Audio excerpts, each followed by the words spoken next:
Halo semuanya, apa kabar? Kembali lagi di channel VPSD Nasional Plus Tunas Global kelas 6. Video kali ini kita akan membahas tema ke-7 subtema 3, yaitu mengenai peran Indonesia dalam kerjasama ASEAN di bidang pendidikan. Oke, sekarang kita masuk ke materinya.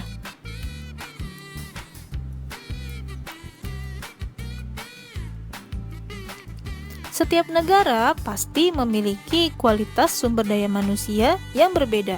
Kondisi ini mendorong negara-negara ASEAN bekerja sama di berbagai bidang. Nah, salah satu bidangnya yaitu bidang pendidikan.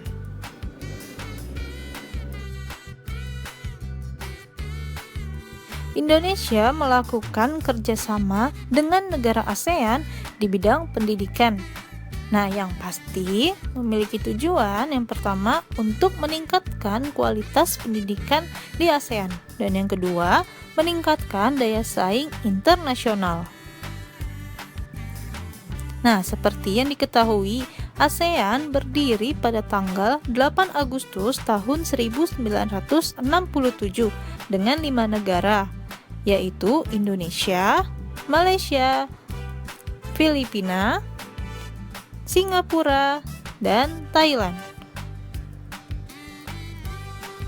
Namun, seiring berjalannya waktu, negara-negara lain pun ikut bergabung ke dalam ASEAN. Oke, sekarang kita masuk kerjasama negara ASEAN di bidang pendidikan. Nah, berikut ini adalah beberapa contoh kerjasama ASEAN di bidang pendidikan. Yang pertama, ASEAN Council of Teachers Convention atau ACT di Sanur, Denpasar, Bali pada tanggal 8 Desember tahun 2012 dengan tema ASEAN Community 2015 Teacher Professionalism for Quality Education and Humanity.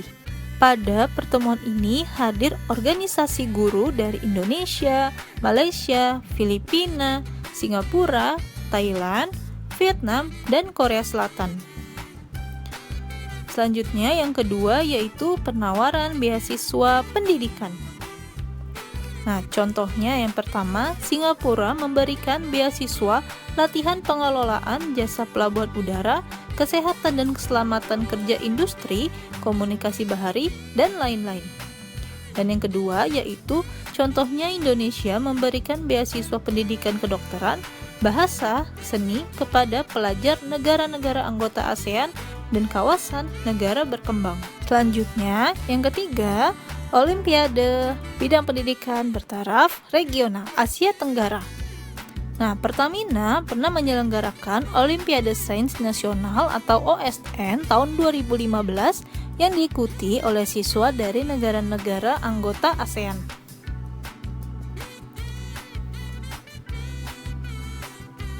Nah, sekarang kita masuk ke peran Indonesia dalam kerjasama ASEAN di bidang pendidikan. Nah, yang pertama, menetapkan kurikulum pendidikan, di mana kurikulum tersebut berorientasi pada perdamaian dunia, menghargai HAM, dan prinsip demokrasi. Manfaatnya untuk menciptakan generasi muda yang berkualitas dengan menjunjung persamaan HAM dan demokrasi. Selanjutnya, yang kedua yaitu melakukan pertukaran pelajar. Nah, pertukaran pelajar dengan memberikan beasiswa pendidikan kepada pelajar yang berprestasi di wilayah ASEAN. Kegiatan tersebut bermanfaat untuk meningkatkan jiwa kompetisi para pelajar ASEAN. Nah, dan yang ketiga, membentuk kelompok peneliti dengan negara lain.